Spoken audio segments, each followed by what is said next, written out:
दोस्तों स्क्रीन पर नजर आने वाली ये जो पुरानी सी तस्वीर है, ये दरअसल सीरिया के एक ऐसे नौजवान लड़के की तस्वीर है कि जो किसी दौर में पैदा तो सीरिया की राजनीति के सबसे ताकतवर, अमीर और मशहूर खानदान में हुआ था, मगर उसके बावजूद भी उसको पर्सनली राजनीति में बिल्कुल भी इंटरेस्ट नहीं था। जहां एक तरफ उसकी फैमिली अकेले पूरे सीरिया पर राज कर रही थी, तो वहीं दूसरी तरफ ये लड़का हजारों किलोमीटर दूर लंदन के अंदर मेडिकल की पढ़ाई कर रहा था और अपने दोस्तों के साथ अपनी जिंदगी में अलग ही मगन था। खुद इस लड़के के दोस्तों के मुताबिक उस दौर में ये लड़का न सिर्फ काफी शर्मीला था, बल्कि साथ ही साथ पढ़ाकू भी था और हाँ, काबिल भी था। मगर अचानक से 1994 में टीवी के ऊपर एक ऐसी खबर दिखाई दी, एक ऐसी न्यूज़ आई कि जिसने इस लड़के की ज़िंदगी को बदल कर रख दिया। क्योंकि बचपन से ही पॉलिटिक्स से कोसों दूर रहने वाला ये लड़का रातों रात उस खबर की वजह से न सिर्फ सीरिया वापस आया, बल्कि सीरिया की सबसे ताकतवर गद्दी पर भी बैठा।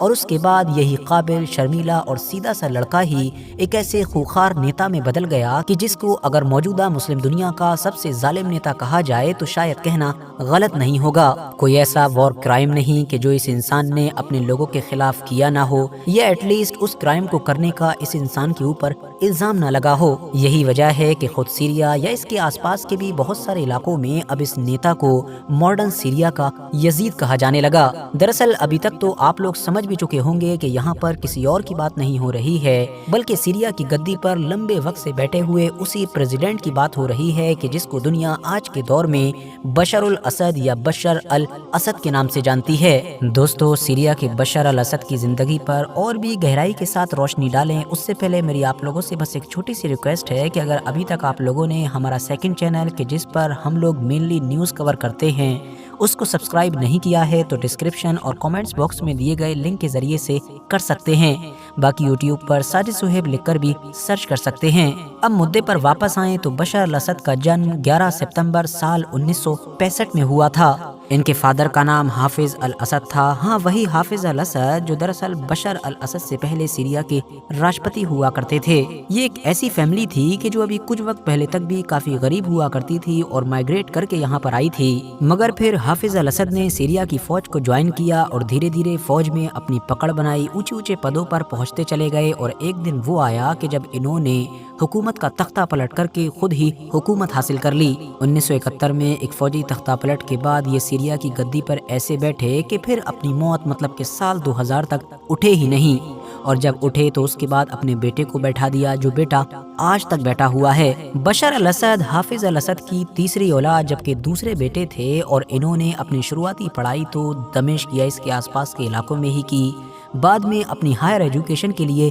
ये लंदन चले गए। और जैसा कि हमने शुरू में जाना कि बशर अल असद को बिल्कुल शुरुआत से ही पॉलिटिक्स में कोई इंटरेस्ट नहीं था। उनका नेचर किस तरीके का था, उनकी आदतें क्या थी, वो भी हम शुरू में जान चुके हैं। बशर अल असद से उलट इनके जो बड़े भाई थे मतलब कि बासिल, वो पॉलिटिक्स में शुरू से ही काफ़ी इन्वॉल्व थे। उनको इसमें इंटरेस्ट था, उनको उसी हिसाब से ट्रेन किया गया था। और ख़ुद हाफिज अल असद भी उनको अपना उत्तराधिकारी यानी अपने बाद उनको गद्दी देने का मन बना चुके थे। सीरिया की आम आवाम में भी ये बात कन्फर्म हो चुकी थी कि हाफिज अल असद के बाद बासिल ही इस गद्दी पर बैठने जा रहे हैं। क्योंकि दूसरे बेटे बशर अल असद का जिस तरीके का स्वभाव था, जो उनकी आदतें थीं और बचपन से ही उनकी जो पॉलिटिक्स से दूरी थी, उसको लेकर उनके बारे में तो कोई इमेजिन भी नहीं कर सकता था। मगर 1994 में फिर हुआ ये कि अचानक से एक एक्सीडेंट में बासिल की मौत हो गई। इस मौत ने हाफिज अल असद को एक बाप होने के नाते दुख तो दिया ही, मगर सीरिया की राजनीति में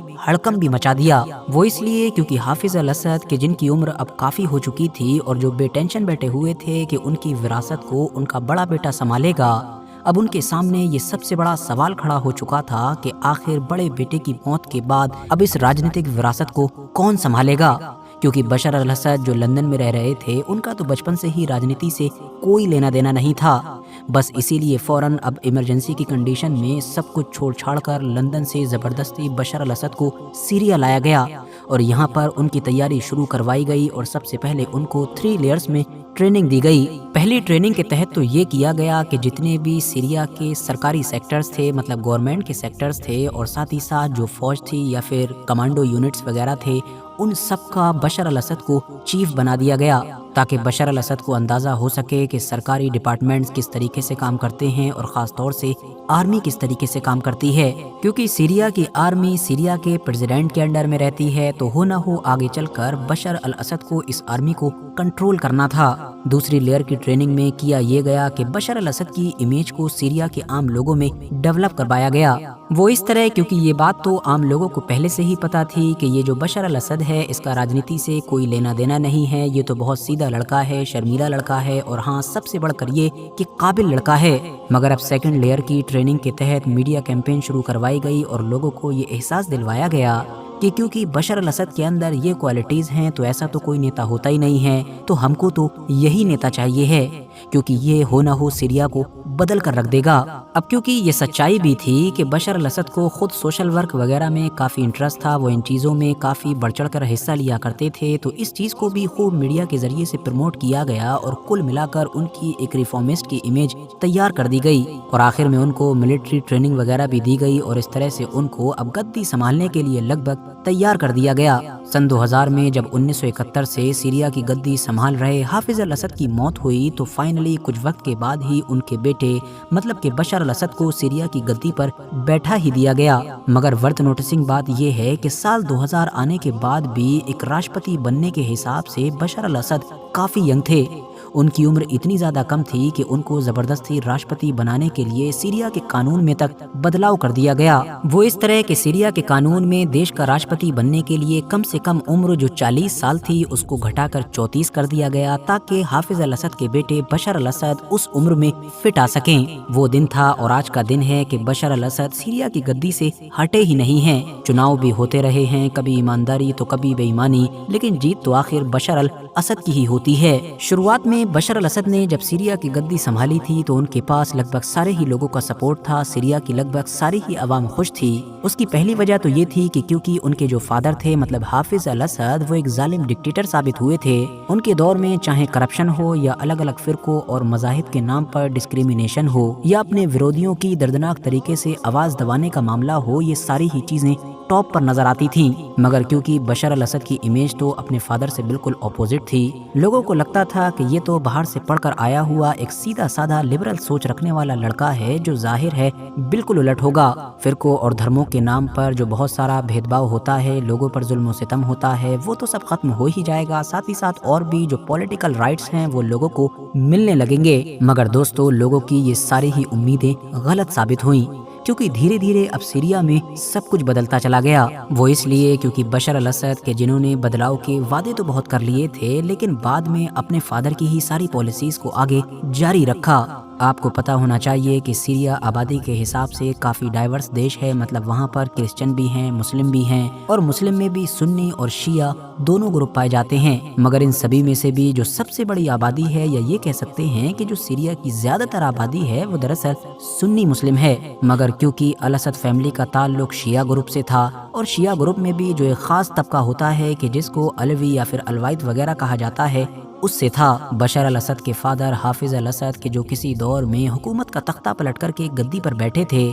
ان کو ہمیشہ سے اس بات کا ڈر رہتا تھا کہ کبھی بھی جو میجورٹی آبادی ہے مطلب کہ سنی مسلمان، ان کی کوئی پارٹی، ان کا کوئی گروپ میرے خلاف بغاوت کر کے یا کسی طریقے سے کوئی پروٹیسٹ وغیرہ کے ذریعے سے میری حکومت کا تختہ پلٹ کر سکتا ہے۔ اسی لیے انہوں نے شروعات سے ہی ان سارے علاقوں پر نظر رکھنی شروع کر دی تھی کہ جہاں پر سنی مسلمان زیادہ رہا کرتے تھے، وہاں پر ملٹری بھی زیادہ ایکٹیو رہتی تھی، اسٹرکٹ رہتی تھی، جاسوسی کا بھی بڑا نیٹ ورک تھا، اور اس کے علاوہ بھی جو گورنمنٹ کے طاقتور ڈپارٹمنٹ تھے یا طاقتور پد ہوا کرتے تھے، ان سبھی پر جان بوجھ کر حافظ الاسد جو اپنا فرقہ تھا، یعنی کہ علوی یا الوائد جو بھی آپ کہہ سکتے ہیں، اس کے لوگوں کو بٹھایا کرتے تھے تاکہ فیوچر میں آنے والے کسی بھی خطرے کو آسانی کے ساتھ ٹالا جا سکے۔ اور انہی تمام چیزوں کی وجہ سے ہمیشہ سے ہی حافظ الاسد کے اوپر سنی مسلمانوں کے ساتھ بھید بھاؤ کرنے کے الزام بھی لگا کرتے تھے۔ اب کیونکہ بشر الاسد کو بھی گدی تو ایک ڈکٹیٹر کی طرح ہی ملی تھی اور ان کو راج بھی اب سیریا کے اوپر ہمیشہ کرنا تھا، تو ظاہر ہے اسی پالیسی کو انہوں نے بھی آگے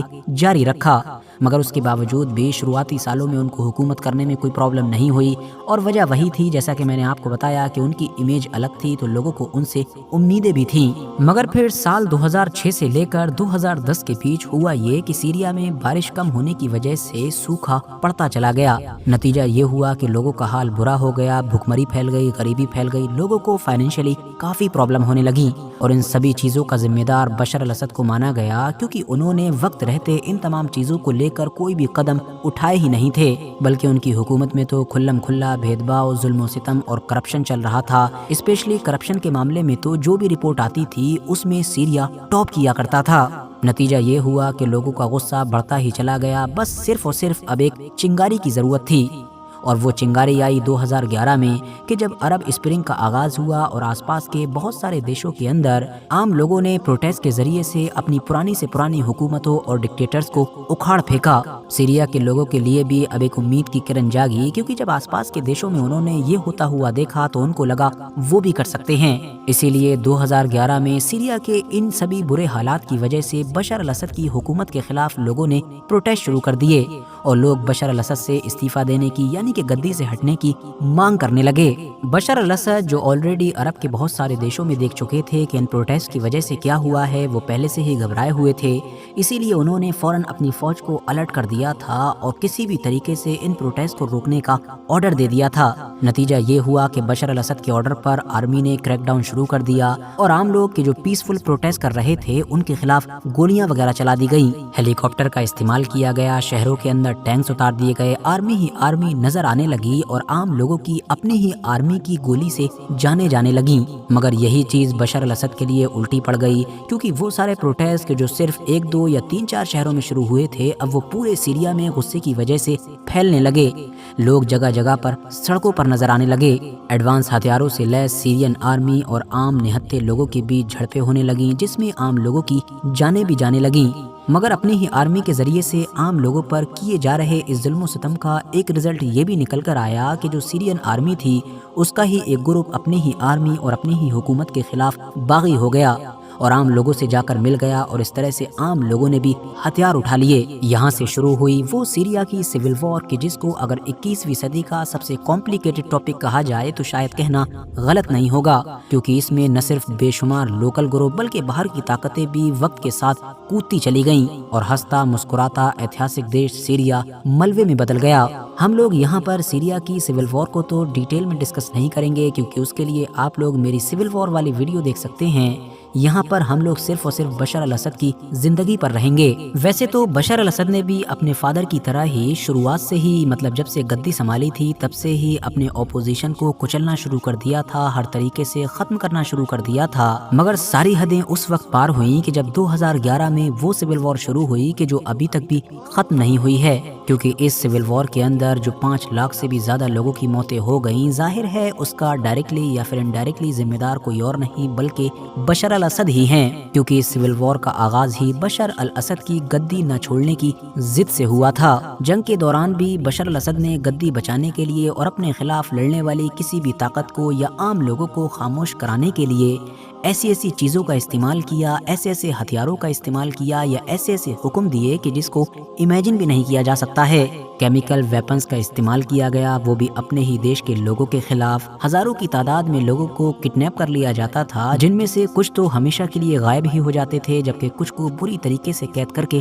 टॉर्चर किया जाता था। अंधाधुंध बमबारी की जाती थी, जिससे हुकूमत के खिलाफ लड़ने वाले फाइटर्स कम और आम लोग ज्यादा मारे जाते थे। हालात ऐसे हो गए थे कि लोग सीरिया से बड़ी तेजी के साथ भाग रहे थे, और जो नहीं भाग पा रहे थे वो बस दुआएं कर रहे थे कि किसी तरह इस इलाके से बाहर निकल जाएं। सीरिया की आधी से ज्यादा आबादी को अपना घर बार छोड़ना पड़ा, और मिलियंस में ऐसे लोग थे कि जो पूरी तरीके से रेफ्यूजी बन गए। उनमें से भी कुछ तो सीरिया के अंदर ही रहे, जबकि बाकी को आसपास के देशों में जाना पड़ा। हालांकि यहाँ पर ये बात भी ऐड कर देना जरूरी है कि खुद असद हुकूमत की तरफ से या फिर उनके सपोर्टर्स की तरफ से ये दावे भी किए जाते हैं कि क्योंकि वेस्टर्न कंट्रीज़ उनके ख़िलाफ़ हैं और मीडिया के ऊपर वेस्टर्न कंट्रीज़ का प्रभाव है, तो जानबूझकर बशर अल असद के ख़िलाफ़ ये प्रोपेगेंडा चलाया गया और उनकी इमेज को ख़राब किया गया। हो भी सकता है दोस्तों कि इसमें से बहुत सारी चीज़ें सिर्फ प्रोपेगेंडा हों, लेकिन फिर भी इनमें से ज़्यादातर चीज़ें तो ऐसी हैं कि जिनके इस तरह के सबूत मौजूद हैं कि जिनको आप खुद भी इंटरनेट के ज़रिए से देख सकते हैं। बाकी जब लंबी सिविल वॉर चलने के बाद 2020 का दौर आया तो धीरे धीरे ये महसूस हुआ कि मानो ईरान और रशिया की मदद से बशर अल असद अपनी गद्दी बचाने में कामयाब हो गए हैं और सीरियन सिविल वॉर में अनऑफिशियली ही सही मगर बशर अल असद की जीत हो चुकी है। और उसके बाद ये जंग ठंडी भी पड़ गई थी। सीरिया के सबसे बड़े हिस्से पर कंट्रोल हासिल करने के बाद बशर अल असद शांति के साथ सीरिया को चलाने भी लगे थे। और अब तो अरब वर्ल्ड के साथ साथ दुनिया के बाकी भी बहुत सारे देश धीरे धीरे बशर अल असद के साथ नॉर्मलाइजेशन करने लगे थे। मगर फिर नवंबर 2024 में इस सिविल वॉर का एक बार फिर से आगाज हो चुका है और इस बार महसूस होता है कि बशर अल असद के लिए गद्दी बचाना पिछली बार से भी ज्यादा मुश्किल साबित हो रहा है, क्योंकि रशिया और ईरान नाम के वो दो पिलर के जिनकी मदद से ही बशर अल असद की कुर्सी रुकी हुई थी, वो दोनों ही पिलर्स इस वक्त अपनी अपनी जंगों में कहीं और बिजी हैं। बाकी दोस्तों होगा क्या ये तो आने वाला वक्त ही बताएगा। आज की वीडियो को भी हम यहीं पर ख़त्म करते हैं। वीडियो अगर जानकारी से भरपूर लगी हो तो लाइक करने के साथ साथ दोस्तों के साथ शेयर कर सकते हैं और ऐसे ही नॉलेजेबल और हिस्टोरिकल वीडियोस हमेशा देखने के लिए हमारे इस चैनल को सब्सक्राइब करने के साथ साथ बेल आइकन को प्रेस कर सकते हैं।